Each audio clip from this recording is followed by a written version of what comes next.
Hey, Chris Phillips here, again, lead pastor of Journey Point Church here in Stapleton, Colorado. You know, one of the questions we get a lot is, what's Denver like? Man, it is so hard to explain the culture and climate of Denver.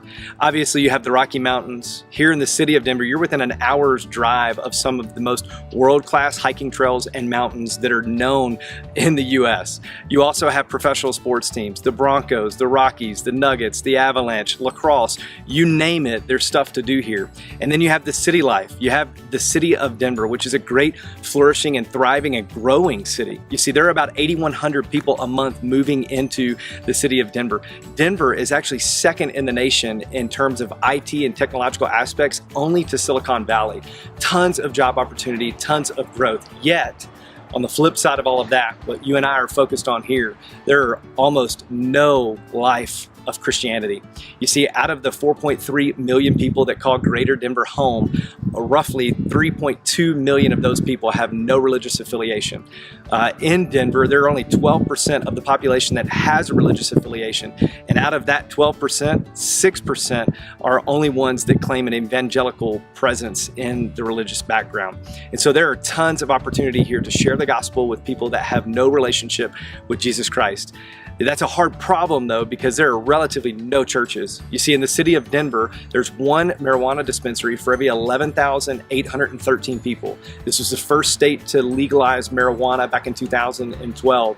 And so there's one for every 11,813, but there's only one church for every 32,000 people. So you literally have 3 times the amount of marijuana dispensaries that you do churches. There are more dispensaries than there are McDonald's and Starbucks combined. And so that represents a lot of the climate that we have here. A lot of people are not hard to the gospel, they're not cold to the gospel, but they're open to everything. They're just not open to drawing into the truth and the claims of Christianity and making that commitment. So it's a very long process in the disciple-making process here in Denver. And so see, we're in Stapleton, and these playgrounds behind me and people that you may see coming and going, that represents Stapleton. You see, back in the late 90s, the Denver International Airport decided to move to its current location, and Stapleton was the Denver International Airport prior to that. And so what they did was they said, what are we going to do with this massive piece of land just 12 minutes from downtown and 18 minutes from the new airport? What are we going to do with it? So a company called Forest City Development, they bought the land and they decided to do a huge urban infill redevelopment project. As a matter of fact, it's the largest urban infill redevelopment project in the country, so much so of a process and a model that President Obama came here 4 times during his administration to replicate this model throughout the country. It's one of the largest and fastest growing master plan communities in the country, and still growing. We are the furthest and last area to be developed in the city of Denver, and it's been a model for the city of Denver in terms of building and fostering community.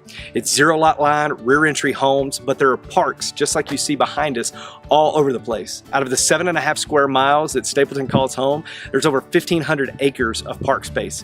And that's because they designed it so that people would get out of their homes to meet their neighbors and in their community.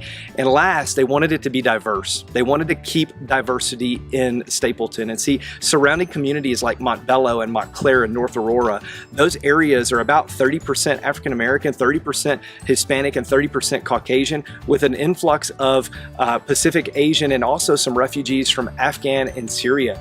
You see, there are about 2,000 Syrian and Afghan refugees that just live over the border in North Aurora. And so this is one of the most diverse picture of heaven locations that I've ever been in my entire life, and we are so thankful that God called us to it. The last thing is the children. Average age here in Stapleton is 33.4, and there are about 2 kids per home. We know that the way for us to be ingrained into the community will be to reach the children and the school age and the young professional and young married population. You see, because here's the sad statistic. In Stapleton, there are 4 evangelical churches. Right now, there's about 50,000 people that call Stapleton home. Within the next 3 years, there are about 30 more thousand people that will be coming. And so we'll have anywhere from 70 to 80,000 people in Stapleton. But right now, currently, out of those 4 evangelical churches, only 500 people a week are worshiping in the same way that you and I would worship. Only 500 people a week are gathering to honor and worship Christ. And so 99% of the people that you'll come in contact with here have no religious affiliation and no church home in this community. And so it is ripe and ready for God to do a mighty wave of revival here in Stapleton. And we're hoping and praying that you are a part of that. So that's just a big, grand picture of Stapleton. I look forward to continuing on in the next messages about our strategies and how we reach these people.